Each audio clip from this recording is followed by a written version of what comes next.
गोल्डी मसाले। नमस्कार, मैं हूं प्रदीप विश्वकर्मा और आप देख रहे हैं आज का मुद्दा। और आज का हमारा मुद्दा है, क्या सुधरेगी ब्यूरोक्रेसी?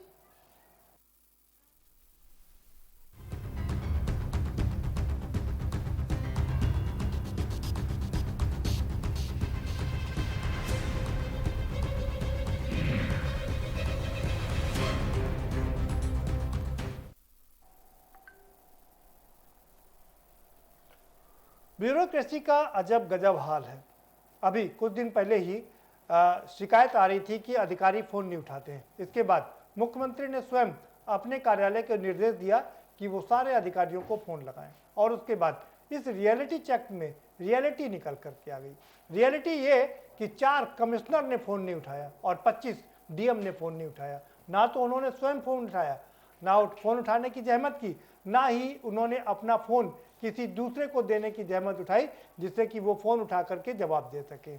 ये है आलम इस बात का, इससे अंदाजा लगा सकते हैं। इसके अलावा जब सरकार बनी थी 2017 में, तभी सभी अधिकारियों से कहा गया था कि वो अपने जो चीजें हैं, जो उनकी जमीन संपत्ति है, उन सब को का विवरण सरकार को दे दे। लेकिन अभी भी कई ऐसे अधिकारी हैं जिन्होंने विवरण 4 साल बीत जाने के बाद भी नहीं दिया है। और अब सरकार को इसके लिए कड़े कदम उठाने पड़े हैं।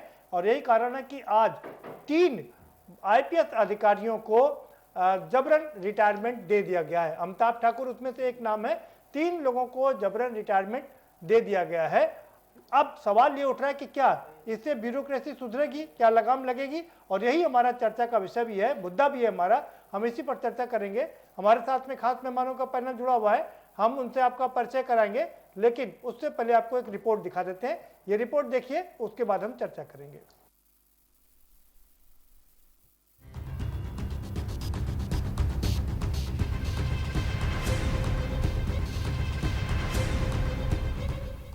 बिगड़ी ब्यूरोक्रेसी को सुधारने के लिए अब केंद्र सरकार एक्शन में आ गई है। यूपी की ब्यूरोक्रेसी लगातार सवालों के घेरे में है। फिर चाहे वो मंत्रियों की शिकायतें हो या फिर फोन नहीं उठाने की समस्या, सवालों के घेरे में वर्दी से लेकर बड़े दफ्तरों में बैठने वाले अफसर हैं, जिनमें सुधार की कवायद की पहली कील ठोकी गई है। गृह मंत्रालय की स्क्रीनिंग में उत्तर प्रदेश के चर्चित आईपीएस अमिताभ ठाकुर सहित 3 आईपीएस अफसरों को सरकारी सेवा के लिए अनुपयुक्त पाया गया है। अमिताभ ठाकुर आईजी रूल्स एवं मैनुअल पर तमाम मामलों में जांच लंबित है। सेना नायक 10वीं बटालियन बाराबंकी राजेश कृष्ण पर आजमगढ़ में पुलिस भर्ती में घोटाले का आरोप रहा है।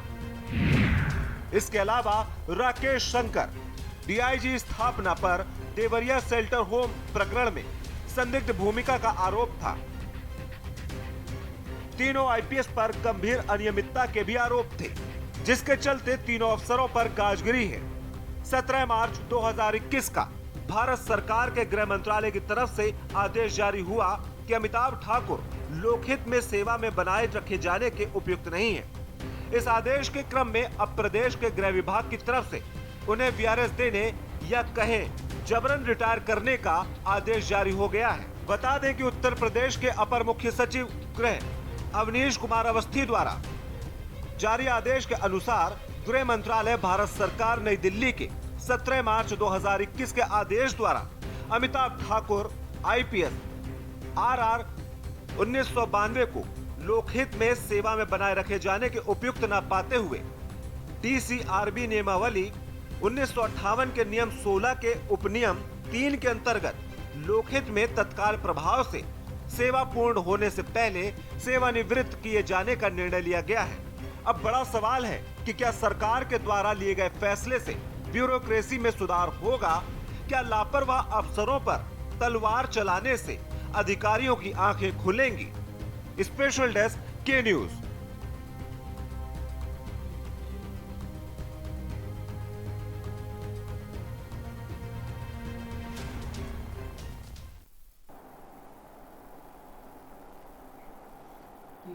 तीन आईपीएस अधिकारियों को जबरन रिटायरमेंट दे दिया गया है। क्या इससे ब्यूरोक्रेसी सुधरेगी? ये अपने आप में सबसे बड़ा सवाल है। इसके अलावा तमाम ऐसे कर्मचारियों को भी जबरन रिटायर किया गया जिनकी उम्र 50 साल से ऊपर थी, जो नकारा थे, उनको रिटायर कर दिया गया। 4 साल बीत गए हैं, तो क्या ये मान लिया जाए कि सब चीज़ें दुरुस्त हो गई हैं, अब कोई दिक्कत नहीं होगी, या अभी और कुछ किया जाना बाकी है? ये सबसे बड़ा सवाल है, इसी पर चर्चा करेंगे। अपने मेहमानों से हम आपका परिचय करा देते हैं। कमर अली साहब हमारे साथ में जुड़ चुके हैं, प्रवक्ता हैं भारतीय जनता पार्टी के, बहुत वरिष्ठ प्रवक्ता हैं, बहुत स्वागत है कमर अली साहब आपका। मनोज यादव जी जुड़ चुके हैं, समाजवादी पार्टी के वरिष्ठ प्रवक्ता है, बहुत स्वागत है मनोज यादव जी आपका भी। दिलीप यशवर्धन हमारे साथ में जुड़े हुए हैं, राजनीतिक विश्लेषक हैं, आपका भी बहुत स्वागत है। कमर अली साहब, सीधा सवाल आपसे, और वही सवाल, क्या सुधरेगी ब्यूरोक्रेसी? देखिए, शुरुआत होती है, हमारी भारतीय जनता पार्टी ने जब हमारी सरकार बनी 2017 में, तो माननीय योगी सरकार ने कहा जीरो टॉलरेंस पे हम काम करेंगे। उस पर लगातार हमारी सरकार ने काम किया, और आपने देखा लगभग 2300 अधिकारी अभी तक जेल जा चुके हैं, लगभग 2300 अधिकारी जेल जा चुके हैं। अभी गोमती रिवर फ्रंट में आपने देखा कि अभी चार्जशीट लगी है। तो लगातार हमारी सरकार काम कर रही है, क्योंकि आप आवाम के लिए चुन के आते हैं और आवाम के लिए आप काम करते हैं, आपको सारी सुख सुविधाएं मिलती हैं। चपरासी से लेकर ड्राइवर से लेकर गनर से लेकर इतनी सुविधाएं आपको मिलती हैं, 12-13 तरह की सुविधाएं आपके पास होती हैं, फिर भी आप लापरवाही करते हैं उस आवाम के लिए जिस आवाम के लिए आपको जिम्मेदारी दी जाती है। बैठा ले जाते हैं, आपके पास जो लोग शख्स जाते हैं वही सोच के जाते हैं कि आप फरिश्ते हैं, भगवान के दूत हैं, और आप इंसाफ हमारे साथ करेंगे। जब आप फोन ही नहीं उठाएंगे, जब आवाम का आप काम नहीं करेंगे, तो हमारी जब पहली सरकार, जैसे ही हमारी सरकार बनी, माननीय मुख्यमंत्री सख्त आदेश दे दिया था, जिनको काम नहीं करना है वो रिटायरमेंट खुद ले लें, वरना उनके काम के आधार पर रिटायरमेंट किया जाएगा। उसमें चाहे बाबू हो, चाहे तहसीलदार हो, चाहे लेखपाल हो, चाहे सिपाही हो, चाहे दरोगा हो, निचले स्तर से लेके IPS IAS तक हमने कार्रवाई करी। किसी सरकार ने नजीर आज तक पेश नहीं करी। देखिए, हमने पब्लिक से वादा किया था कि हम आपको भ्रष्टाचार मुक्त यूपी देंगे, वो बिल्कुल हमने दिया। हम सुरक्षा की बात करते हैं, हमने सुरक्षा बिल्कुल दिया। आपने देखा कि लखनऊ जैसी राजधानी में चैन स्नैचिंग हुआ करती थी, माँ बहनें हमारी महफूज नहीं हुआ करती थी। आज की तारीख हमारे माँ बहनें भी महफूज हैं। इन कर्मचारियों को ये सोचना चाहिए था कि हम काम करना चाहिए, लेकिन काम नहीं किया। हमारी सरकार ने अभी तक जितने कार्य किए, चाहे भारत सरकार की माननीय नरेंद्र भाई मोदी जी की सरकार, प्रधानमंत्री जी की, उन्होंने भी जीरो टॉलरेंस पे काम किया। माननीय योगी जी की सरकार भी जीरो टॉलरेंस पे काम कर रही है, क्योंकि हमने लगातार उनको वार्निंग दी, लेकिन वो वार्निंग पे नहीं सुधरे। हमने नोटिस दी, उसने नोटिस कर, हमने आय से संपत्ति जो उनके पास ज्यादा थी उसके खिलाफ भी हमने कार्रवाई करी। हमारी लगातार एजेंसियां काम कर रही हैं, आप देख रहे हैं वो एजेंसियां लगातार गिरफ्तारियां कर रही हैं। आज तक किसी भी सरकार ने गिरफ्तारी नहीं करी। विपक्ष हुल्लड़ मचाता है कि आप ये क्या कर रहे हैं। देखिए, आपके वक्त पे भ्रष्टाचार फल फूल रहा था, आपकी सरपरस्ती में था। आपके ऐसे ऐसे मंत्री थे कि सुबह जो था दिन भर मजदूरी करते थे और शाम को गाड़ियों से लेके वो पैसा पहुंचा के आते थे। उसमें आपने गायत्री प्रजापति जी को देखा, जो कि आज तक की जेल में है। देखिए, हमने भ्रष्टाचार पे लगाम लगाई है। जो भी अधिकारी इस तरह की हरकतें करेगा, जो कर रहा था जी, वो उस तरह से कार्रवाई होगी, और हमेशा ये नजीर पेश होती रही और आगे भी होती रहेगी। ठीक है, ये नजीर है और हमेशा ये नजीर पेश होती रहेगी। हमारे साथ एक और बहुत खास मेहमान जुड़े हुए हैं, अतहर नईम साहब जुड़ गए, कांग्रेस के बहुत वरिष्ठ नेता हैं। बहुत आपका भी बहुत स्वागत है अतहर नईम साहब। धन्यवाद। और हम आपका रुख करेंगे, लेकिन उससे पहले हम मनोज जी का रुख करेंगे। मनोज जी, आप देख रहे हैं क्या करें कि ब्यूरोक्रेसी पर सबसे ज्यादा लगाम हम ही ने लगाई है, और अब पूरी तरीके से राम राज्य आ गया है। का जो कथनी करनी में अंतर, वो इस डिबेट में और इस कृत्य के द्वारा, जो कृत्य आज की सरकार ने किया है, 3 IPS को जबरदस्ती सेवानिवृत्त दे दी, इसका मतलब इसको कहते हैं नकारी सरकार। आप अगर ब्यूरोक्रेसी से काम नहीं ले सकते, तो इसका मतलब कि आप एक बेहतर सरकार और बेहतर मुखिया के रूप में नहीं जाने जा रहे हैं। जो सरकार होती है, जो मुखिया होता है, जो मुख्यमंत्री होता है, उसकी जिम्मेदारी होती है अपने मातहत जो भी अधिकारी है उनसे काम लेना और अपने उस डिपार्टमेंट को आगे लाना, लेकिन अपनी कमी किसी से बताने वाले नहीं। क्या ये बता पाए कि मुख्यमंत्री ज्यादातर समय देश में प्रचार में व्यस्त रहते हैं, तो इन अधिकारियों की कौन पुख्ता हाल, इनका कौन भाई हाल चाल लेगा कि आपने पूरा दिन कौन सी फाइल करी, कौन सी नहीं करी।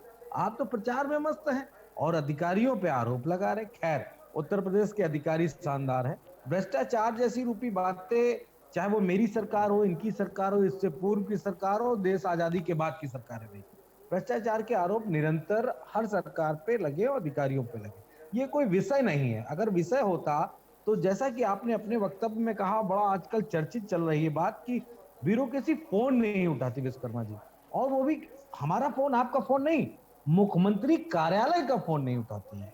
क्या उनपे आपने कार्रवाई की, उनको सेवानिवृत्ति दी? उन पे कोई आपने उस तरह का कठोर कार्रवाई करके जनता को मैसेज देने की बात की? नहीं।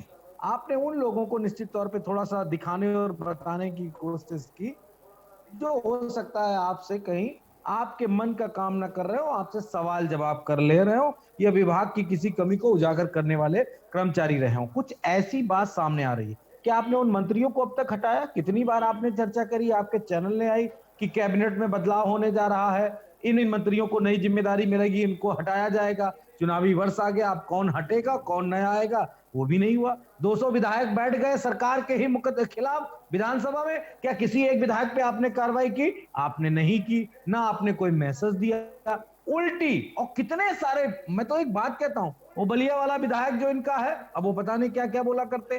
कितने सांसद, कितने विधायकों ने कितने अनर्गल सरकार के खिलाफ बातें रखी। क्या किसी का इस्तीफा दिया? किसी ने इस्तीफा लिया किसी से? अगर ऐसा कुछ नहीं कर पाए तो आप सिर्फ और सिर्फ दिखावा कर रहे हैं और कमजोर को दबाने की कोशिश कर रहे हैं। ठीक है, दिखावा कर रहे हैं, कमजोर को दबाने की कोशिश कर रहे हैं। अतः नईम साहब क्या कहेंगे आप? विश्वकर्मा जी, जो आपने अभी प्राथमिक उल्लेख में कहा कि 3 आईपीएस अधिकारियों को जबरन रिटायर कर दिया गया और उसमें आपने विवरण भी दिया कि 25 जिलाधिकारी महोदय लोगों ने फ़ोन मुख्यमंत्री जी का नहीं उठाया, कई आईपीएस अधिकारियों ने नहीं उठाया। तो ये अपने आप में साबित करता है कि क्या जनता जब फ़ोन करती होगी या जनता जब अपनी गुहार के लिए जाती होगी या जनता के प्रतिनिधि जब जाते होंगे तो उनकी दशा क्या होती होगी, अपने आप साबित करता है। मैं 2 पक्षों में बात को, अपनी प्रारंभिक बात को कहूँगा। मुझे ये लगता है कि ये चुनावी गणित के हिसाब से है, कुछ संदेश दिया जा रहा है। अगर मान लीजिए पंचायत चुनाव होना ही होंगे, जिसके लिए सरकार तमाम निकलने और बचने की कोशिश कर रही, कभी न्यायालय के माध्यम से, कभी और तमाम तरीक़ों से, तो कराने पड़े, तो क्या उन अधिकारियों को एक संदेश देने की बात है कि मेरी बात मानना होगी, जैसे हम कहें वैसे करना होगा। सरकार चाहे 1952 से लेकर किसी पार्टी की हो, हमारी इतने बरस रही हो या अन्य दलों की रही हो, उसका इकबाल बुलंद होता है, उससे ऐसे ही भय खाते हैं लोग। ये तो बिल्कुल अंतिम बिंदु होता है कि आपको बर्खास्त कर दिया जाए, आपको जबरन रिटायर कर दिया जाए। 4 साल आपके पूरे हो गए, चंद महीने बाद आचार संहिता लग जाएगी, चुनाव आचार संहिता विधानसभा की, बाकी पंचायत चुनाव की लगने वाली होगी। इसके पीछे कोई दूषित मंशा नज़र आ रही है, कुछ और बात है। हम नहीं मानते हैं कि सरकार पवित्र मन से जनता की भलाई के लिए कर रही है। जनता की भलाई के लिए करना होता तो पहली जो 1 महीने 15 दिन की सरकार थी 4 साल पहले, तब करना होता, वो कड़ा संदेश होता। इसके पीछे सरकार को अपनी जाती हुई साख का भय। ठीक है, तहर नईम साहब जी जी, ठीक है तहर नईम साहब, आपने अपनी बात रख ली। फिर दिलीप जी, आपने सारे लोगों को सुना, क्या कहेंगे आप? प्रदीप जी, इन 3 लोगों को कंपलसरी रिटायर कर देने से ब्यूरोक्रेसी सुधर जाएगी, ये भी नहीं कहा जा सकता। इन 3 लोगों को रिटायर कर देना कहीं से पॉलिटिकल स्टंट है, ये भी नहीं कहा जा सकता। और इन 3 लोगों के रिटायर हो जाने से सारी व्यवस्थाएं सुधर जाएंगी, ये भी नहीं कहा जा सकता। लेकिन ये ज़रूर कहा जा सकता है कि सरकार की तरफ से एक नज़र इस्टेब्लिश करी गई है और इसमें पॉलिटिकल स्टंट हो भी सकता है और नहीं भी हो सकता, दोनों बातें हैं। लेकिन ये जो कंपलसरी रिटायरमेंट की प्रक्रिया है, चूंकि जो ब्यूरोक्रेसी होती है, आईएएस और आईपीएस होते हैं, इनको कॉन्स्टिट्यूशनल प्रोटेक्शन होता है। कॉन्स्टिट्यूशनल प्रोटेक्शन का मतलब इनका अपॉइंटमेंट भी, इनका रिमूवल भी, इनका डिसमिसल भी गवर्नर के द्वारा या प्रेसिडेंट ऑफ इंडिया के द्वारा ही किया जाता है। अगर सेंट्रल ब्यूरोक्रेसी है तो प्रेसिडेंट ऑफ इंडिया के द्वारा किया जाता है। और जब भी कोई इंक्वायरी होती है तो इंक्वायरी का एक लॉन्ग ड्रॉन प्रोसेस होता है। ऐसा नहीं कि आज इंक्वायरी बैठी और कल उनको रिटायर कर दिया गया। उसमें एजेंसीज इन्वॉल्व होती है, एक प्रक्रिया होती है, सर्विस रूल्स के हिसाब से इंक्वायरी होती है, उन इंक्वायरी पे पूरा अनुमोदन होता है। उसके बाद अगर दोषी पाए जाते हैं और इनको भी अपना पक्ष रखने का पूरा मौका दिया जाता है। वन साइडेड डिसीजन नहीं होता है कि इन्हें अपना पक्ष रखने का मौका नहीं दिया गया होगा। तो जब सारी चीजों के प्रॉस एंड कॉन्स देखने के बाद अगर इनको दोषी पाया गया है तो आज इनको कंपलसरी रिटायरमेंट दे दिया गया प्रेसिडेंट ऑफ इंडिया के द्वारा। अब ये यहां पर एंड नहीं है। मान लीजिए किसी गलती है या सरकार ने अपने विल का इस्तेमाल करते हुए अपने पॉलिटिकल स्टंट के तहत इनको रिटायर कर दिया गया है, तो जुडिशियल रेमेडी आज भी इनके पास अवेलेबल है। सेंट्रल एडमिनिस्ट्रेटिव ट्रिब्यूनल है, ये वहां पर जा सकते हैं, उसके बाद ये हाई कोर्ट जा सकते हैं, उसके बाद ये सुप्रीम कोर्ट जा सकते हैं, और अगर इसमें कहीं कोई पॉलिटिकल स्टंट होगा तो कोर्ट से इनको जुडिशियल रेमेडी जरूर मिल जाएगी। बट इस तरह का कृत्य हो जाने से कहीं ना कहीं ब्यूरोक्रेसी में एक लगाम लगने की शुरुआत जरूर हो सकती है कि अगर हम गलत होंगे या हम कहीं से कुछ भी गलती कर रहे होंगे या हमारे खिलाफ कोई गलती पकड़ी जाएगी तो हमारे खिलाफ इस तरह के एक्शंस हो सकते हैं, क्योंकि जनरली ब्यूरोक्रेसी पर इस तरह के एक्शंस होते नहीं थे अब तक। ऐसी शुरुआत हुई है। बिल्कुल जनरली होते नहीं है। कमर अली साहब जी, एक अच्छा संदेश है कि अगर आप काम नहीं करेंगे तो आप बाहर जाएंगे, ये संदेश शुरू से देने की कोशिश की जा रही है। लेकिन सवाल ये उठता है कि आखिर पिक एंड चूज क्यों? जिन अधिकारियों ने अभी तक अपनी संपत्ति का विवरण नहीं दिया, सरकार के बार बार कहने के बावजूद उन पर कार्रवाई क्यों नहीं? देखिए अगली कार्रवाई उनके खिलाफ है। 4 साल गुजर गए। बिल्कुल आपने बात सही कही, लेकिन कुछ कानूनी प्रक्रिया होती है जिस तरह की तो बताया। इनके लिए कानूनी प्रक्रिया क्यों नहीं इनके अपनाई लिए गई? थी, इनके लिए कोर्ट जा रहे हैं लोग। नहीं, देखिए कोई अमिताभ ठाकुर ने कह दिया मैं कोर्ट जाऊंगा। देखिए उनका अपना विवेक है, उसके बारे में मुझे नहीं कहना। मैंने मुझे अपनी सरकार का पक्ष रखना है। हमारी सरकार जो काम कर रही है वो ऐतिहासिक कार्य कर रही है। नहीं नहीं, वो तो सारी सरकारें देखिए, कहती हैं। नहीं, सारी सरकारों का दावा कि उन्होंने इतिहास रचा है। प्रदीप जी देखिए उनकी सरकार आज की तारीख में अगर आप देखेंगे तो भ्रष्टाचार जो उनका है चरम सीमा पे रहा, और आज भी भ्रष्टाचारियों बचाने की कोशिश करती हैं वो। आप उनको सराहना करना चाहिए। अगर भ्रष्टाचारी रिटायरमेंट के जेल भेज जा आपने रहे हैं। एशिया की रिपोर्ट देखी है? भ्रष्टाचार में हम ऊपर और ऊंचे पायदान पर चढ़े हैं। हाँ बिल्कुल, देखिए सरपरस्ती रही पॉलिटिकल पार्टियों की। अगर आप ये देखेंगे पिछली सरकारी सरपरस्ती रही, 6 साल अगर आप सरकार देखिए है, 4 साल से यहाँ पर सरकार है आपकी। आ रहा हूँ आपसे सवाल लूंगा। आते हैं मैम साहब जी। जी कमर अली साहब जी जी, देखिए हमने एक शुरुआत आप चाहे जितना डंका पीटे हैं, लेकिन भ्रष्टाचार कम नहीं हुआ है। भ्रष्टाचार में हम अभी भी नंबर 1 पर है। भ्रष्टाचार में हम एशिया में बहुत ऊपर चढ़ गए हैं।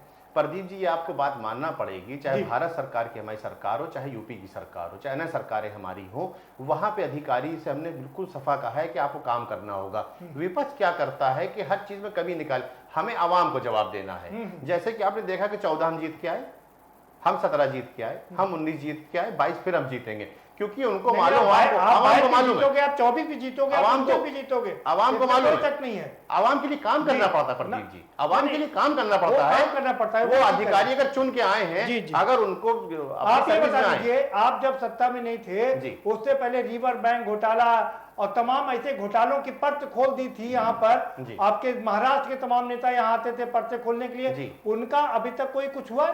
रिवर बैंक फ्रंट घोटाले में आज एक बहुत छोटा सा प्यादा बाहर निकल करके आया है। देखिए रिवर फ्रंट में आपने देखा सबके खिलाफ चार्जशीट लग गई प्रदीप जी। कोई जेल गया तक नहीं, देखिए चार्जशीट लग गई। अखिलेश यादव जेल गए। देखिए अखिलेश यादव अगर दोषी हो तो अखिलेश यादव भी जेल जाएंगे, इस बात मायावती को आप जेल समझिए। गई। जो भी इसमें दोषी होगा, देखिए आप जानते हैं जो कानूनी जब कार्रवाई होती है, भ्रष्टाचार की जननी है, तब ये जेल क्यों नहीं जाता? जो कानूनी कार्रवाई है, जो भी कानूनी कार्रवाई होती है, ऐसे हम किसी को जेल नहीं भेजते, ऐसे हम रिटायरमेंट नहीं करते हैं जी। क्योंकि आपने जो बात बताया, देखिए ऐसे नहीं, साक्ष्य 3 आईपीएस अधिकारियों को रिटायरमेंट। प्रदीप जी मैंने आपसे कहा साक्ष्य हमारे पास उपलब्ध है, तब हमने कार्रवाई करी। आपके पास साक्ष्य की जरूरत होती है। आपके पास जिन अधिकारियों के खिलाफ सीबीआई की जांच चल रही है, क्या आपके पास उसके साक्ष्य नहीं मिल रहे हैं? देखिए आप जानते हैं यूपी के तमाम ऐसे अधिकारी हैं, आईएएस अधिकारी की बात कर रहा हूं, जिनके खिलाफ सीबीआई की जांच हुई है, क्या आपके पास वो उनकी रिपोर्ट नहीं गई है? देखिए सीबीआई अपना काम कर रही है, भारत सरकार की एजेंसी है, वो अपना काम कर रही है, बिल्कुल काम कर रही है। उसने बहुत नजीर उसने भी पेश करी सीबीआई ने। यहाँ बीओडब्ल्यू आपने देखा कार्रवाई कर रही है। एंटी करप्शन ब्यूरो हमेशा काम कर रही है जब से हम बैठे हैं सत्ता के अंदर। उन्होंने गिरफ्तारियां भी करी, सबसे ज्यादा 2300 कर्मचारी अधिकारियों की गिरफ्तारी हुई है। ये नजीर है अपने आप में, लेकिन उसके बाद भी भ्रष्टाचार के हम पायदान। भ्रष्टाचार देखिए एक ऐसी बीमारी है जो इसको एकदम से नहीं खत्म किया जा सकता है। उसके ऊपर काम हमारी सरकार 4 साल से कर रही है। जो 15-15 साल तक सत्ता करके गए हैं, वो आज ज्ञान बांटने का काम करते हैं, अधिकारियों के खिलाफ कार्रवाई हो रही है। क्यों? क्योंकि वो जानते थे, वो जननी थे ना, इन्होंने बढ़ावा दिया था उस भ्रष्टाचार को, तो इनको तकलीफ हो रही है कि आप काम जो कर रहे हैं। नहीं तो ये लोग जेल कब जाएंगे? अगर ये जननी है तो ये जेल कब जाएंगे? बिल्कुल जाएंगे। आपने देखा कि जितने भी 23 अधिकारी हमने जेल भेजे, अभी और तैयार रहे जाने के लिए। ये भी तो सराहना होना चाहिए इस बारे में। अधिकारी जेल, अरे 23 अधिकारी किनको भेजा? वो छोटे छोटे प्यादों को जेल भेज रहे हैं। आज एनडीए में 8 कर्मचारियों को निलंबित किया, बाहर किया गया। वो माली हैं, वो झाड़ू लगाने वाला उनको उन पर आप कार्रवाई कर रहे देखिए, हैं। जो आला अधिकारियों पर कार्रवाई कब होगी? आला अधिकारी साक्ष्य उनके खिलाफ होंगे, बिल्कुल अधिकारी जेल जाएंगे, जी। इसमें कोई इफ एंड बट की कोई गुंजाइश नहीं है ठीक प्रदीप है, जी। हमारी सरकार जनता के प्रति जवाबदेह है ठीक। और उसके प्रति जवाब थी, जो देना था जवाब संदेश हमने हमेशा दिया है, फिर संदेश दे रहे और आगे भी हम संदेश देंगे। आवाम का काम करना होगा, अपने ऑफिस में बैठना होगा, आवाम का फोन उठाना होगा। ठीक है। हाँ तैर नेम साहब, आप कुछ कह रहे हैं, आप अपनी बात रख सकते हैं। जी, मैं यही कह रहा हूँ, भारतीय जनता पार्टी के मित्र अभी कह रहे थे कि विपक्ष की पार्टियां इनको बढ़ावा देती हैं, सरकार इनकी है। केंद्र शासित जो कर्मचारी होते हैं या प्रदेश द्वारा अंकुश में होते हैं, उन दोनों पर क्या विपक्ष के लोगों की बात चलेगी? अरे जनता का काम नहीं होने का ये नमूना है, ये उदाहरण है कि काम नहीं होता है, और इसके पीछे आपकी सरकारी और चुनावी मंशा है। इसके पीछे पवित्र मंशा जनता के लिए नहीं है। विश्वकर्मा जी, मैं आपके प्रश्न पर एक बात अपनी जोड़ के बात पूरी कर दूं। आपने बिल्कुल सही बात उठाई कि चुनाव से पहले जिन मुख्यमंत्री को ये कहते थे जेल भेज देंगे, भ्रष्टाचारी हैं, अब तो उतार का समय है। कुछ महीने बाद इनके हाथ से कानून चला जाएगा, चुनाव आयोग के हाथ में हो जाएगा, आचार संहिता लगते ही, तब कब जेल भेजेंगे? और जो प्यादे भेजे हैं वो दिखावटी हैं। साहब सवाल सुन लीजिए जी, ठीक है, सवाल सुन लीजिए, सवाल सुन लीजिए। आप ठीक कह रहे हैं कि लेकिन जब बड़े लोगों पर कार्रवाई होती ना तो वो कानूनी शेल्टर ले लेते हैं। राहुल के खिलाफ और सोनिया के खिलाफ भी जब कार्रवाई की गई तो उनको कानूनी संरक्षण प्राप्त हो गया, तो ऐसे में मुश्किल है ना। तो क्या कानूनी संरक्षण को उखाड़ के फेंक देंगे? अगर किसी के साथ अन्याय हो रहा होगा तो भारत के संविधान के अंतर्गत न्यायालय में जाएगा, उसमें ऐसी क्या दिक्कत होती है? बिल्कुल जाना चाहिए। मैं एक बात का नहीं, मैं जवाब दे दूं जी नईम जी, मैं आपकी एक बात का जवाब देता हूं। जी बताइए। जितने घोटाले आपकी कांग्रेस सरकार में हुए थे, हम घोटालों की बात अगर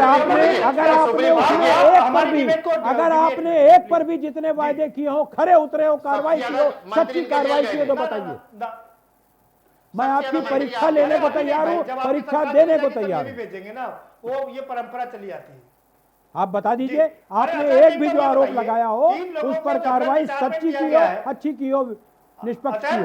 जी अतैर नेम साहब जी, एक सवाल सुन लीजिए। ये सत्ता में रह के भी आरोपी लगाते रहते हैं। की गई है, आपको नहीं लगता ये बड़ा कदम है?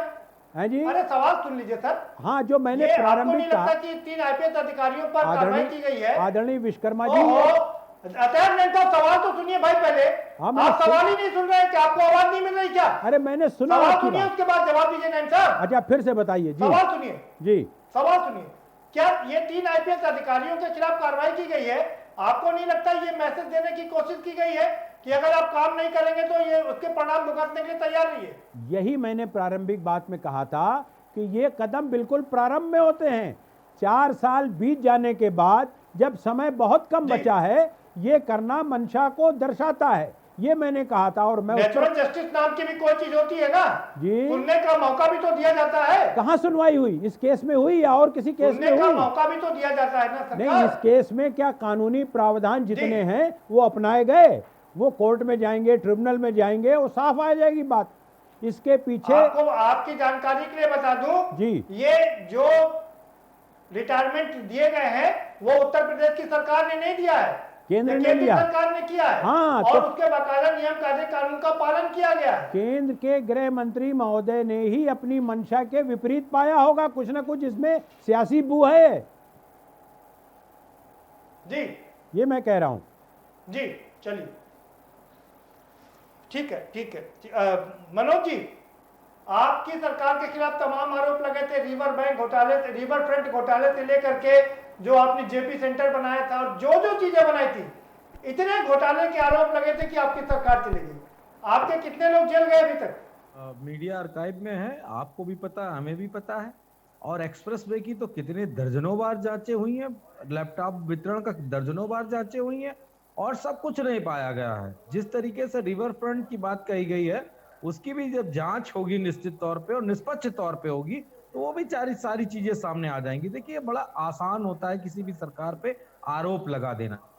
मैं इस बात को बहुत डीपली इसलिए नहीं जाना चाहता हूं। जो विषय है, विषय ये है कि सरकार और ब्यूरोक्रेसी के बीच में जो सामंजस्य होना चाहिए वो पूर्ण रूप से कहीं ना कहीं नजर नहीं आ रहा।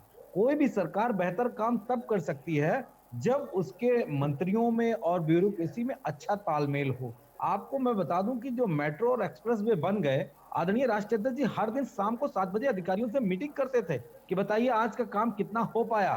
तब हम 22-23 महीने में एक एक्सप्रेस वे बना पाए, जो रिकॉर्ड है हिंदुस्तान में। तो ये कहीं ना कहीं इस चीज का अभाव है। मनोज जी, सवाल ये है, अगर गलत आरोप आपके ऊपर लगाए गए थे तो आपने उनके खिलाफ कार्रवाई क्यों नहीं किया? मानहानि का मुकदमा क्यों नहीं किया? सरकार के खिलाफ आंदोलन क्यों नहीं किया? फिर सरकार के खिलाफ लगातार आंदोलन चल रहे हैं। सिर्फ हमारे समाजवादी पार्टी के ऊपर आरोप लगा देने से हम आंदोलन नहीं करेंगे। हम जनता के लोग हैं, हम राजनीतिक दल हैं तो हम अपने लिए राजनीतिक दल नहीं है। हम जनता और अपने सिद्धांतों विचारों की राजनीति करने वाले दल हैं, तो हम जनता की लड़ाई लड़ेंगे, हम अपनी लड़ाई नहीं लड़ेंगे। खैर अब तो चलन नया है।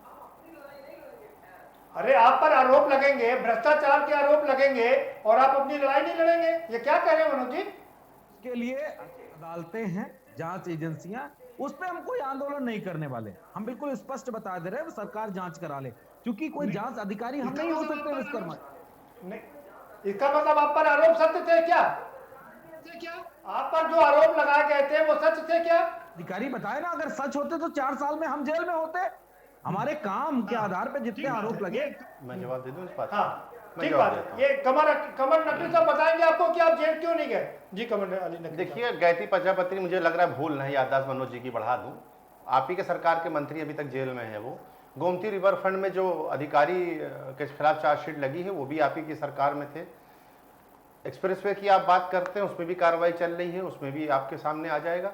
देखिए आप इधर उधर की बात करते हैं, आप कहते हैं काम बोलता है। आपका काम बोलता तो 27 साल बेहाल के साथ आपने गठबंधन कर लिया, काम बोलता था आपका। फिर उसके बाद आप जो कहते हैं हर एक बात पे, हर एक काम में आपका भ्रष्टाचार है, ये बात साबित हो गई है। 2300 कर्मचारी अधिकारी जेल जाने के बाद ये साबित हो गया है। जिसमें भी चार्जशीट लग रही है ऐसे साक्ष्य पे लगती है, ऐसे हवा में बात करने, जनता के हित की आप बात करते हैं, परिवार के हित आपके ऊपर बात अच्छी लगती है। 36 लाल बत्तियां आपके घर में थी, वो आपके ऊपर बात अच्छी लगती है। जेल क्यों नहीं गया अभी तक? भाई जेल गायत्री प्रजापति हैं, अधिकारी कितने जेल गए हैं, आगे भी जा रहे हैं। अभी आप देख लेगा महीने 2 महीने में जाएंगे। वो खुला चैलेंज दे रहे कि हम बैठे, हम जेल क्यों नहीं गए? भाई जो भ्रष्टाचार करा जिसने किया होगा वही तो जेल जाएगा जी। अब मनोज जी ने किया तो मनोज जी जाएंगे, तो उसमें व्यक्तिगत किसी को थोड़ी कहा जाएगा, व्यक्तिगत किसी को कहा जाएगा। जो इसने भी भ्रष्टाचार किया होगा, जो भी इसमें लिप्त होगा, उसी के खिलाफ कार्रवाई होगी। यहाँ तो व्यक्तिगत आदमी की बात नहीं हो रही है ना, यहाँ तो प्रोजेक्ट को लेकर बातचीत हो रही है। जिस प्रोजेक्ट में जिसने भ्रष्टाचार किया है उसके खिलाफ कार्रवाई होगी। हम उसकी बात करते हैं, कार्रवाई के खिलाफ बात कर रहे हैं। हमें व्यक्तिगत किसी से दुश्मनी नहीं है, हमें भ्रष्टाचार से दुश्मनी है, इस बात को समझिए। फिर आप लोग कहते क्यों थे कि हम आएंगे सरकार में तो सबको जेल भेज देंगे? भाई भेजा तो प्रधानमंत्री जी ने कहा कि हम आपकी दोबारा जब चुन के आएंगे तो पहले तो हमने जेल के दरवाजे तक पहुंचाया था, आप इस बार अंदर कर देंगे। भाई किया तो अब कितना करेंगे आप बताइए। कर तो रहे जो साक्ष्य मिलने जा रहे हैं। मनोज जी चैलेंज कर रहे हैं, हम तो यहाँ बैठे। मनोज जी चैलेंज करने से कुछ नहीं होता है। घर में बैठे हुए। मनोज जी देखिए, मैंने आपसे कहा, मनोज जी अपनी बात रख लीजिए जी।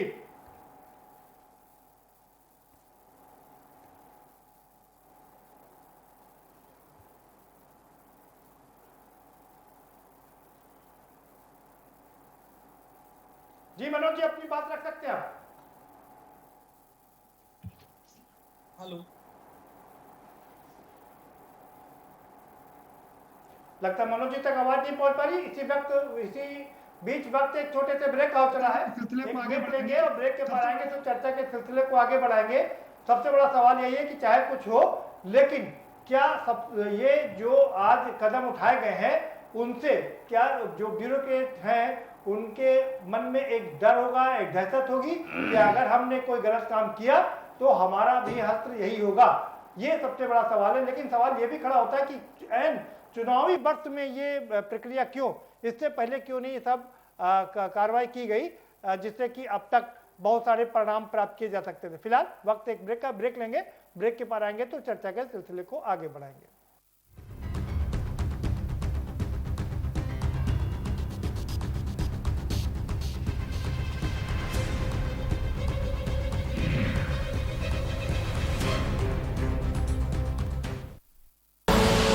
आप देख रहे हैं के न्यूज, खबरों का सारथी।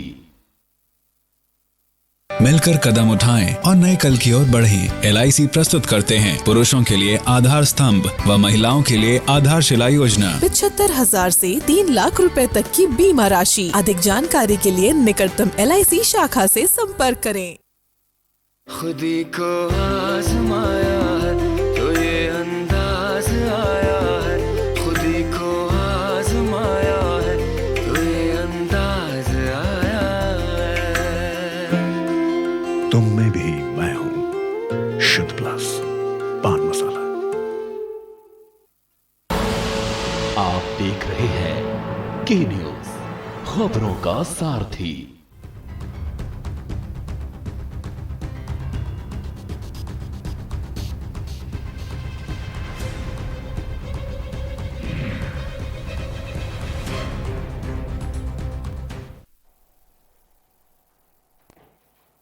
ब्रेक के बाद आपका स्वागत है और सभी मेहमान हमारे साथ में जुड़े हुए हैं। दिलीप जी का रुख करें। दिलीप जी, आपने पूरा प्रोसेस गिनाया, लेकिन सरकार ने जो भी कार्रवाई की है वो पूरी प्रोसेस करके ही कार्रवाई की है। जी आ रहा हूँ आपके पास मनोज जी, इसके बाद आता जी। देखिए, जहाँ तक मेरी जानकारी है, इन तीनों ऑफिसर्स को जो कंपल्सरी रिटायर किया गया है वो काम ना करने का मुद्दे पे नहीं किया गया, बल्कि करप्शन के मुद्दे पर किया गया। मेजर जो चार्जेस है वो इनके ऊपर करप्शन के हैं और अलग अलग कैटेगराइज करप्शन हैं जो जिसके रेजिम में हुआ है कि क्या इन्हीं तीन पर आरोप लगेगा? नहीं, डेफिनेटली नॉट कि इन्हीं तीन पर चार्जेस नहीं होंगे, लेकिन जो इंक्वायरी की प्रक्रिया होती है वो इंक्वायरी की प्रक्रिया इन तीनों के केस में कंप्लीट हो गई होगी, ये मैं प्रिज्यूम करके कह रहा हूं। बाकी सवाल ये होता है कि बाकी में क्यों नहीं कंप्लीट की? हाँ, बाकी में ये तो देखिए, यहाँ पर तो सरकार की जो प्रक्रिया है, इन्वेस्टिगेशन की जो प्रोसेस है, और इसमें डिपेंड करता है, दोनों पक्षों का रोल होता है। जैसे आपको सुनवाई का मौका दिया गया, अगर आपने पहली बार में अपना पक्ष रख दिया तो वो इंक्वायरी जल्दी आगे बढ़ जाएगी। अगर आप उस इंक्वायरी को लिंगर ऑन करना चाहेंगे तो आप अपना पक्ष नहीं रखेंगे। तो ये दोनों तरफ, ये टू वे प्रोसेस है। यहाँ पर ये नहीं कहा जा सकता है कि सरकार ने ही जल्दी डिसीजन दे दिया। हमको सुनने का मौका नहीं दिया गया, हम कोर्ट जाएंगे। नहीं, अगर सुनने का मौका नहीं दिया गया तो मैं तो कहता हूं इनके लिए बहुत गोल्डन चांस है। अगर सुनने का मौका नहीं दिया गया तो जो जुडिशियल प्रोसेस होता है, जुडिशियल प्रोसेस इस बात पर हमेशा लिटिगेंट के फेवर में जाता है कि अगर इनको सुनवाई का मौका नहीं दिया गया, नेचुरल जस्टिस एक वर्ड होता है, उस नेचुरल जस्टिस के प्रिंसिपल को कोर्ट्स फॉलो करती हैं, और नेचुरल जस्टिस ये कहता है कि दोनों पक्षों को सुनने का बराबर का मौका मिलना चाहिए और हर वो एविडेंस जो प्रस्तुत किया गया उसको प्रॉपर्ली एडजुडिकेट किया जाना चाहिए। अगर एविडेंसेस एडजुडिकेट नहीं हुए हैं, ग्राउंड्स को ठीक तरीके से डिस्टिंग्विश नहीं किया गया है। आरोप, विपक्ष ये आरोप लगा रहा है कि पिक एंड चूज का मामला हो रहा है, क्या आपको इसमें कोई ऐसी बात लग रही है क्या? देखिए, पिक एंड चूज का मामला, देखिए विपक्ष का अपना काम है, विपक्ष राजनीतिक हथकंडा ही अपनाता है और राजनीतिक तरीके से ही वार करता है, वो अपना काम कर रहा है। लेकिन बाकी के केस में तो नहीं, लेकिन मैं अमिताभ ठाकुर जी के केस में जरूर कह सकता हूं कि यहां पर कुछ ना कुछ राजनीति हो सकती है, क्योंकि अमिताभ ठाकुर हमेशा से ही सरकार के खिलाफ बोलते रहे हैं, बदनाम रहे इस बारे में, उनके और बहुत सारी पीआईएल भी करी है उनकी भाई, वो तो समाजवादी पार्टी। हाँ, मैंने कहा सरकार के खिलाफ, मैंने पार्टी का नाम नहीं लिया, मैंने कहा वो सरकार के खिलाफ हमेशा बोलते रहे हैं और सरकार अपने खिलाफ किसी की आवाज पसंद नहीं करती है, वो सरकार चाहे बीजेपी की हो चाहे सपा की। कर दिया। और इन्होंने कई सारी पीआईएल भी करी हैं और आज की डेट में इनकी जो पत्नी है नूतन ठाकुर जी, वो आपकी मेंबर हैं। तो यहां पर कुछ ना कुछ पॉलिटिकल राइवलरी हो सकती है, लेकिन बाकी दोनों के केस में नहीं, पत्नी का किसी पार्टी से संबंध होना क्या गलत बात है क्या? नहीं, मैंने नहीं कहा। मंत्री रहे हैं, सुन लीजिए, भारतीय जनता पार्टी के तमाम मंत्री रहे जिनकी पत्नी अलग अलग काम करती थी। हाँ, निर्मला सीतारमण जी के पति कांग्रेस ने कहा कि ये एक कारण हो सकता है, क्योंकि इन्होंने बहुत सारे पीआईएल भी सरकार के खिलाफ करी हैं, बहुत सारी चीजों में इन्होंने कोर्ट का सहारा लिया जो सरकार के खिलाफ है। तो यहां पर एक राजनीतिक दृष्टि हो सकती है, लेकिन उस राजनीतिक दृष्टि की वजह से कहने का मतलब ये है जो लोग सरकार को सूट नहीं करेंगे उनका यहां से यही होगा। नहीं, मैंने नहीं, प्रदीप जी, मैं ये कह रहा हूं कि यहां पर एक इस बात की बू आ सकती है, लेकिन इस पॉलिटिकल राइवलरी की वजह से जब तक प्रॉपर ग्राउंड्स इनके खिलाफ नहीं होंगे तब तक इनको कंपल्सरी रिटायर नहीं किया जा सकता, क्योंकि ये पावर ना स्टेट गवर्नमेंट के पास है ना सेंट्रल गवर्नमेंट के पास पता है। सरकार ने इसीलिए बड़ा सोच समझ के और पूरा प्रोसीजर और ये अनुमोदन जब तक प्रेसिडेंट ऑफ इंडिया की तरफ से नहीं होगा तब तक इनका रिटायरमेंट डिसमिसल हो ही नहीं सकता है। नहीं, वो हो गया है, केंद्रीय गृह मंत्री ने केंद्रीय गृह सचिव ने कर दिया है, उसके बाद में यूपी सरकार ने कर दिया, राज्यपाल के पास में मोहर लगने के लिए गई है और उसके बाद राष्ट्रपति को चलिया जाएगा, वो सारा प्रोसीजर अपनाया गया। और अगर इस प्रोसीजर में कहीं कोई कमी रह गई होगी तो कोर्ट इसका बेनिफिट इनको दे। सवाल सबसे बड़ा ये, क्या इससे ब्यूरोक्रेसी में सुधार आएगा? सुधार नहीं आएगा, लेकिन सुधार की पहल जरूर होगी प्रदीप जी। देखिए एकदम जो देखिए जो ब्यूरोक्रेसी है वो इंडिपेंडेंस के पहले से चली आ रही है। तो इंडिपेंडेंस के पहले से जिस चीज की जड़ें जमीन में जमी हुई हैं और एक आधिकारिक तौर पे जमी हुई है, और इसको परमानेंट एग्जीक्यूटिव ब्रांच कहा जाता है इस देश में, परमानेंट एग्जीक्यूटिव ब्रांच। तो चीज परमानेंट है उसको एकदम से तो नहीं हिलाया जा सकता है। ये जरूर है कि हाँ एक धमक लगेगी, और इस धमक से जो लोग थोड़े से भी लापरवाह या भ्रष्टाचार में लिप्त होंगे वो अपने आप को सुधारने की कोशिश जरूर करेंगे। ठीक है मनोज जी, आप अपनी बात रख सकते हैं जी।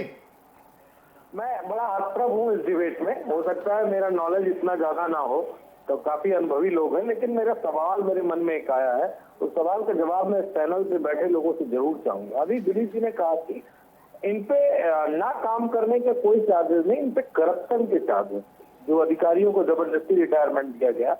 तो क्या विश्वकर्मा जी नए भारत में जो नया भारत बना है उसमें करप्शन के चार्ज लगने पे जबरदस्ती रिटायरमेंट दे दिया जाएगा, उन्हें पनिशमेंट नहीं किया जाएगा? भाई अगर करप्शन के चार्जेस है, भ्रष्टाचार के चार्जेस है, तो उनको तो जेल की हवा खानी पड़ेगी, ना कि जबरदस्ती रिटायर करके पेंशन देके घर बैठा। क्या आपको क्या लगता है कि करप्शन के चार्जेस लगते रहे? मनोज जी, आपको लगता है करप्शन के चार्जेस लगते रहे और आप इंजॉय करते रहे? आप ये कह रहे हैं क्या?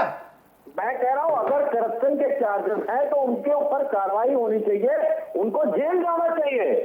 ये सेवानिवृत्त वाले कौन सा सजा है भाई? हम तो पहली बार सुन रहे हैं ना। अगर किसी मंत्री पे करप्शन के चार्जेस, एक सेकंड मेरी बात पूरी हो जाने दीजिए। अगर किसी मिनिस्टर पे, चीफ मिनिस्टर पे करप्शन के चार्जेस लगते हैं तो वो इस्तीफा देके क्या छुट्टी पा जाएगा क्या? ऐसा तो नहीं हो सकता। नहीं, आपने अच्छा मुद्दा उठाया है। कमर अली नकवी साहब इसका जवाब देंगे जी। कमर अली साहब जी, भाई खाली रिटायरमेंट क्यों, जेल क्यों नहीं गया अभी तक? अगर करप्शन किया है, अगर लोगों के जो हमारे टैक्स का पैसा का उन्होंने फिजूल खर्ची की उड़ाया है, तो जेल में होना चाहिए था ना उनको। आप जानते हैं कोई भी अधिकारी होता है उसको डायरेक्ट जेल नहीं भेजा जाता है, उसका तरीका ये क्यों? क्या अधिकारी कोई अवरत्ती करते हैं क्या? उसके खिलाफ कानूनी साक्ष्य जी, कानूनी साक्ष्य आपके जो पास होते हैं, कानूनी साक्ष्य नहीं है क्या? कानूनी साक्ष्य हमारे पास उपलब्ध है, जब भी हमने इनको रिटायर किया है। बिल्कुल जा रहे हैं, वो बिल्कुल जा रहे हैं, बिल्कुल जाएंगे। हमने आपसे कहा कि हमारी सरकार इनको छोड़ने वाली नहीं है। जिनके खिलाफ साक्ष्य मिले हैं, उनके खिलाफ कानूनी कार्रवाई, वो लोग जेल गए हैं। अब मनोज जी उनको बचाने की कोशिश करेंगे, समाजवादी बचाने की कोशिश करेगी, तो जेल भेजो तो तकलीफ इनको, ना भेजो तो तकलीफ इनको। आप किस पल रहना चाहते हैं खाली ये बता दीजिए मनोज जी, आप किस पल रहना चाहते हैं खाली ये बताइए। समाजवादी पार्टी की आप आवाम के साथ हैं या भ्रष्टाचारियों अधिकारियों के साथ हैं? मनोज जी इस चैनल पे आप खाली ये बता दें, तो जो भ्रष्टाचार में लिप्त अधिकारी कर्मचारी हैं आप उनके साथ हैं, या उत्तर प्रदेश की आवाम को जो छला गया, आज तक लूटा गया है योजनाओं के नाम पे, भ्रष्टाचार के नाम पे, उनके साथ क्या आप हैं? हमें एक बात जवाब दे दीजिए। हमें अगर आप इस बात का जवाब दे देंगे कि आप उनके साथ हैं, भ्रष्टाचारियों के साथ हैं, तो हम आपकी बात को मान लेंगे। गायत्री प्रजापति आपके साथ सही थे, गायत्री प्रजापति आपके साथ सही थे। अगर आप भ्रष्टाचारियों के साथ हैं, 2300 अधिकारी अगर जेल गए हैं, 2300 अधिकारी आप जेल गए हैं, क्या आप ये मानते हैं गलत भेजे गए? अगर गलत भेजे गए हैं तो हम ये मान लेंगे कि आपकी सरपरस्ती उनके ऊपर थी, हमने उनको सही भेजा है जेल। देखिए गलत का साथ मत दीजिए। सरकारें आती हैं और जाती रहती है, इस आवाम की उत्तर प्रदेश की बात करिए। आप उनकी सरपरस्ती मत करिए। फिर आपको बता रहे हैं आप सरपरस्ती मत करिए भ्रष्टाचारियों, कर्मचारियों, अधिकारियों की।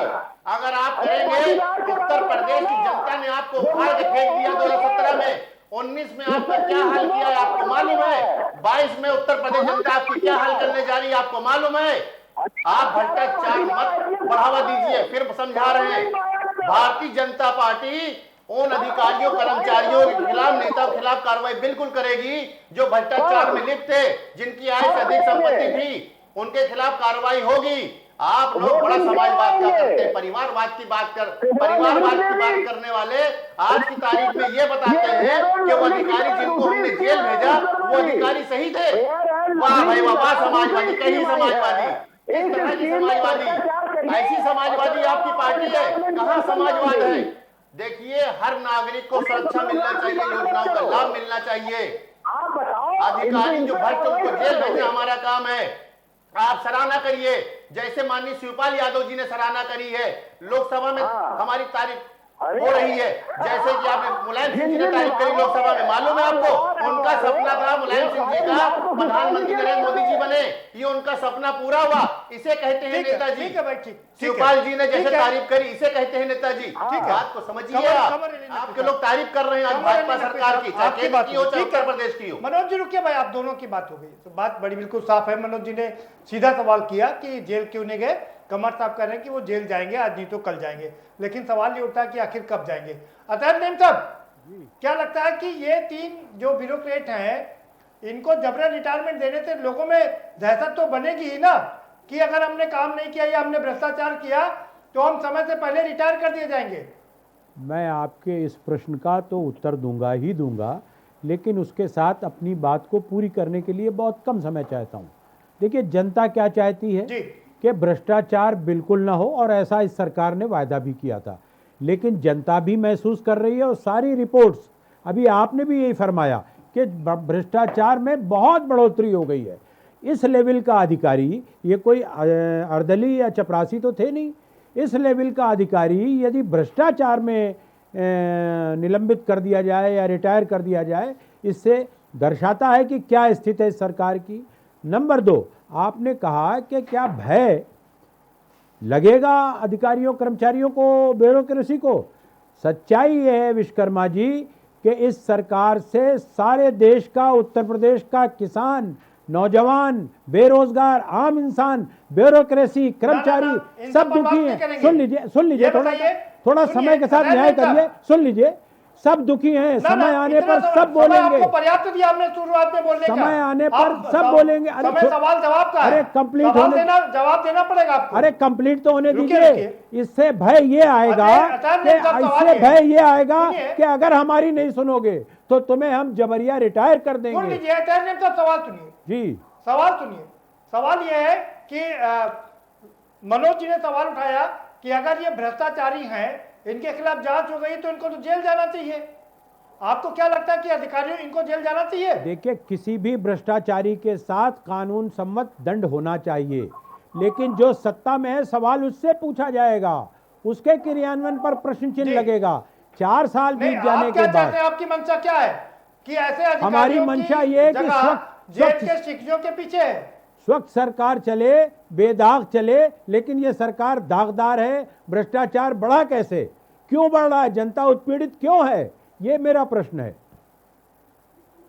आप ये बताइए, अगर ये पूरी सरकार भ्रष्टाचार में लिप्त है, डूबी हुई है, आपने अभी तक कोई साक्ष्य प्रस्तुत किया?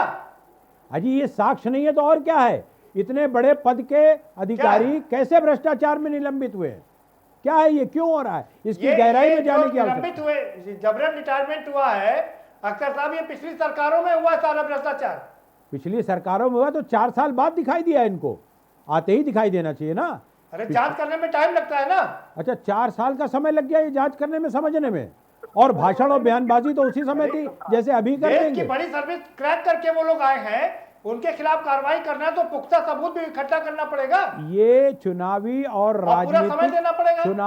राजनीतिक मंशा नजर आती है। अगर कोर्ट इनको दोषी पाता है तो हम इस बात को ठीक मानेंगे, अगर कोर्ट इनको बरी करता है तो प्रश्न चिन्ह है। चलिए, ये आपने एक नया सोनिया जी राहुल गांधी जी के बारे में कहेंगे कुछ आप जरा सा, जो जमानत पे है ना। क्या चीज? जो जमानत पे सोनिया गांधी जी, राहुल गांधी जी जो जमानत किस मामले में जमानत में है? नंबर 1, क्या जमानत का प्राविधान गैर कानूनी है?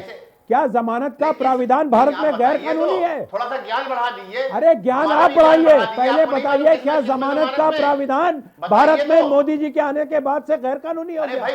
और आपने आरोप झूठा लगा दिया, आपने झूठा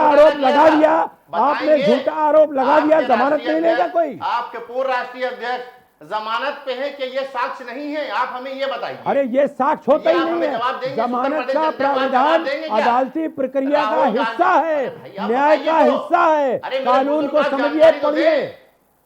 आप बताइए किस मामले में है वो जमानत पे? आप बताइए किस मामले में, तो मैं बताता हूँ।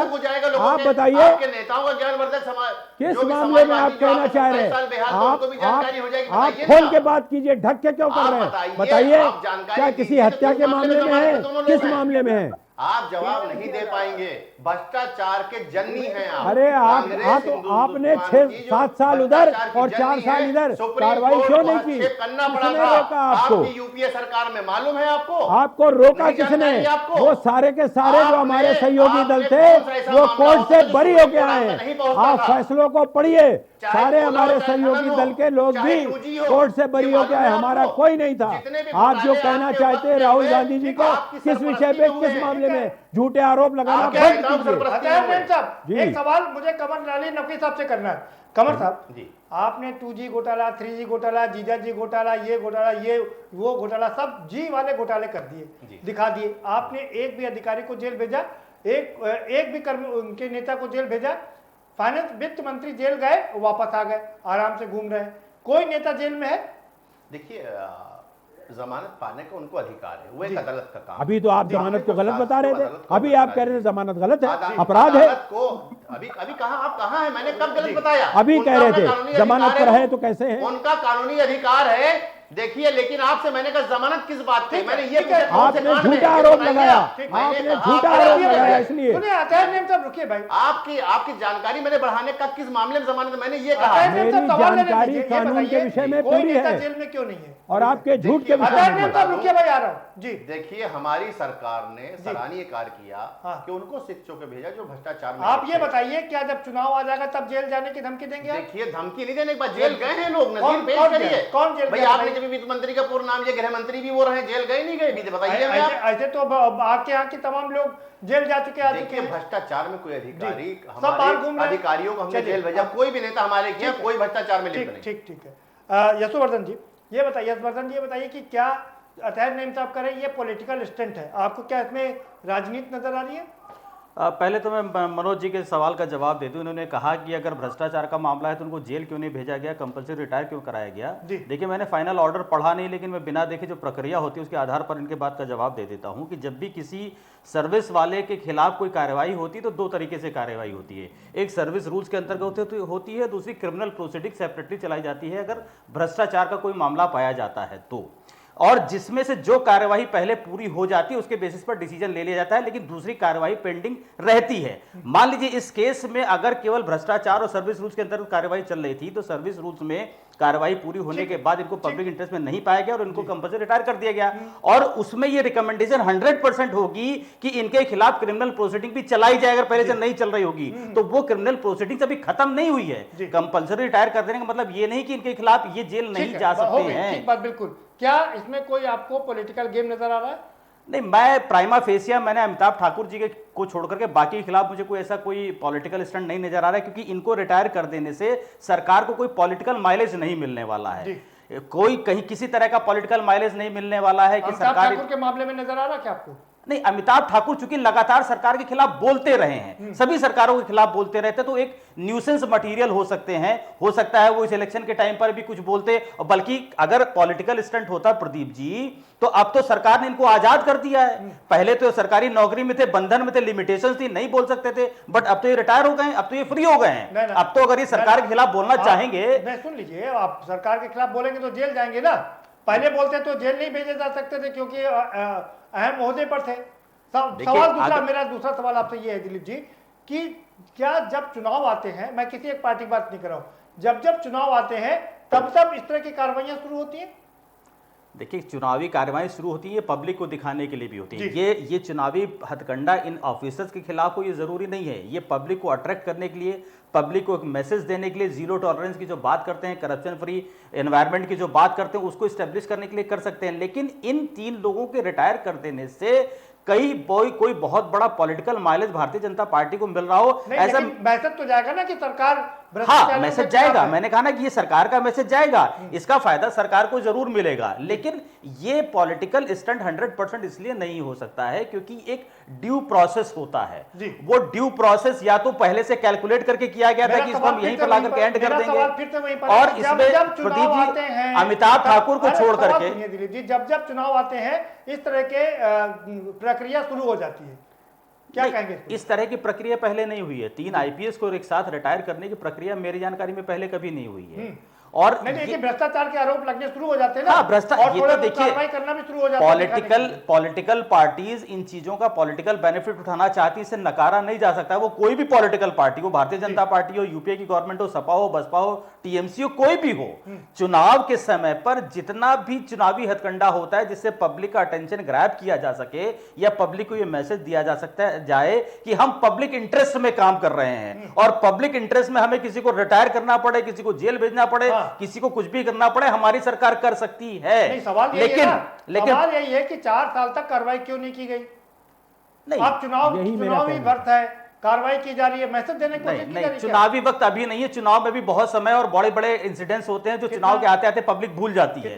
ये ऐसा कोई बड़ी घटना नहीं है, और इनमें से अमिताभ ठाकुर को छोड़ करके जी, आपकी जानकारी के लिए बता दूं, पंचायत के चुनाव है, पंचायत के चुनाव के बाद में जो एमएलसी के चुनाव है 32 सीटों पर, वो भी चुनाव होंगे, राज्यसभा के चुनाव होंगे, उसके बाद सीधा विधानसभा के चुनाव होंगे। ये चुनावी वर्ष है, लगातार चुनाव होगा इसमें। पंचायत चुनाव पर इस इंसिडेंट से कोई फर्क नहीं पड़ेगा। चलिए, कोई फर्क नहीं पड़ेगा। कोई बात नहीं। मनोज यादव जी, आपका फाइनल कमेंट, जो हमारा मुद्दा है, इन 3 आईपीएस अधिकारियों के खिलाफ कार्रवाई करने से क्या ब्यूरोक्रेसी में एक मैसेज जाएगा?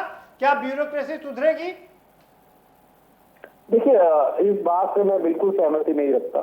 ब्यूरोक्रेसी कोई ऐसी नहीं है कि किसी के द्वारा अपॉइंट कर दी गई ऐसी व्यक्ति हो जिसकी मर्जी से चुन लिया गया। वो एक पूरी प्रक्रिया उससे वो आते हैं।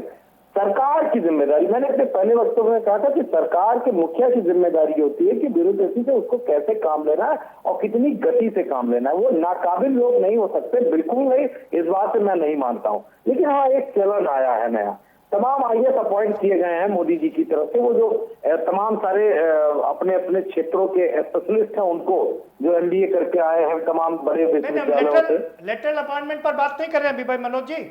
जी, दूसरी बात, सीधा सवाल आपसे, सीधा जवाब जल्दी से दीजिए।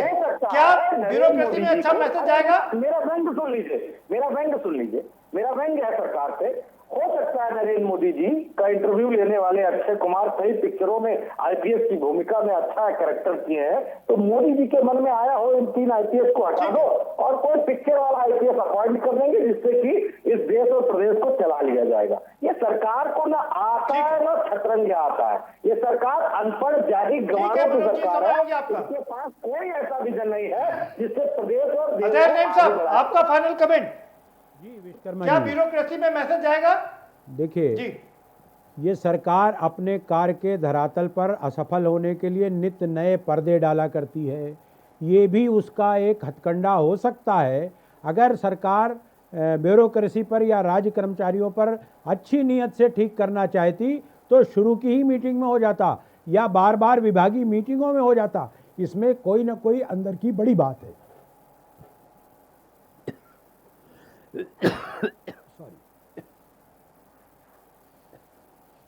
जी जी, मंशा कुछ और है। नईम साहब की आवाज हम तक नहीं पहुंची। जी चलिए, मैंने कहा मंशा कुछ और है। जी, क्या कहेंगे? मंशा कुछ और है। जी, आपकी मंशा पर सवाल आवाम ने 14 में हमें चुना, जी 17 में चुना, 19 में चुना, 22 में फिर चुनेगी। हम आवाम के लिए काम कर रहे हैं, आवाम के लिए काम करें। जो भ्रष्टाचार करेगा वो अधिकारी जेल जाएगा, जो आवाम के लिए काम नहीं करेगा। हमारी सरकार आवाम के लिए काम कर रही है, करेगी। और जो भ्रष्टाचारी अधिकारी होगा, जो काम नहीं करेगा आवाम को, जेल भेजा जाएगा, उसको सीधा सा हमारा सरकार का। अरे ठीक है साहब, समय समाप्त हो गया आपका भाई। ये बता दीजिए क्या मैसेज सही जाएगा या आप क्या अधिकारी फोन उठाएंगे? बिल्कुल उठाएंगे, नहीं उठाएंगे तो आगे रिजल्ट आप 2-4 दिन में और देख लीजिए। जी दिलीप जी, आपका फाइनल कमेंट। देखिए, बहुत सुधार तो नहीं आएगा क्योंकि एकदम से ओवरऑल चेंजेस की तो कोई उम्मीद जनता ना करे ना हम करें। और इससे ब्यूरोक्रेसी में एक मैसेज जरूर जाएगा क्योंकि ब्यूरोक्रेसी ऑलरेडी थ्रेट में है कि एक जो लेटरल एंट्री का प्रोसेस सेंट्रल गवर्नमेंट की तरफ से आ गया है ब्यूरोक्रेसी में, उससे भी ब्यूरोक्रेसी में बड़ी हलचल मची हुई है। और इस तरह की जब घटना हो जाएगी तो कहीं ना कहीं ब्यूरोक्रेसी में इनसिक्योरिटी जरूर फैलेगी, तो वो अपने आप को सुधारने की कोशिश करेंगे, मुझे लगता है। मनोज यादव जी, आप कुछ कहना चाह रहे थे? निश्चित तौर पे कहीं ना कहीं सरकार, सेंट्रल गवर्नमेंट से लेकर उत्तर प्रदेश की सरकार ब्यूरोक्रेसी पे, आईपीएस लॉबी पे दबाव बनाने के लिए ऐसे चीजें लेके आ रही है जिससे कि वो अपनी मंशा को पूरा कर सके। जी ने लोकसभा में जो कहा था कि मेरी अपनी तमन्ना है भाई नरेंद्र मोदी जी दोबारा प्रधानमंत्री बने, उनके बारे में थोड़ा सा बताएंगे आप हमें? श्री अखिलेश यादव जी जो बोलते हैं क्या सच बोलते हैं या श्री शिवपाल यादव जी सच बोलते हैं? बताइएगा मुझे, आप जवाब देंगे इस बारे में? किसको आप मानते हैं अपना नेता? बताइए तो। श्री मुलायम सिंह जी को आप नेता मानते हैं तो उनकी तमन्ना कितनी भाई नरेंद्र मोदी जी प्रधानमंत्री बने? अरे भाई कमर अली साहब, वो तो एक पॉलिटिकल गिमिक था भाई, उस पर आप क्यों करें? कोई कहेगा कि हमारी सरकार ना बने। बहुत शुक्रिया आप सभी मेहमानों का, बहुत शुक्रिया इस चर्चा में शामिल होने के लिए। तो कुल मिलाकर के मामला यही है कि जो 3 आईपीएस अधिकारियों को जबरन रिटायरमेंट दिया गया है, उससे मैसेज देने की कोशिश की गई है कि अब अगर अधिकारी नहीं सुधरे तो उनके खिलाफ ये कार्रवाई की जाएगी, कड़ी कार्रवाई की जाएगी। अब उससे वो बच नहीं सकते। लेकिन सवाल सबसे बड़ा वही है कि क्या ब्यूरोक्रेसी सुधरेगी, क्या वो अपना रास्ता सुधारेगी? ये सबसे बड़ा सवाल है। फिलहाल इस कार्यक्रम में इतना ही। आप हमें दीजिए इजाजत और बाकी खबरों के लिए देखते रहिए के न्यूज इंडिया।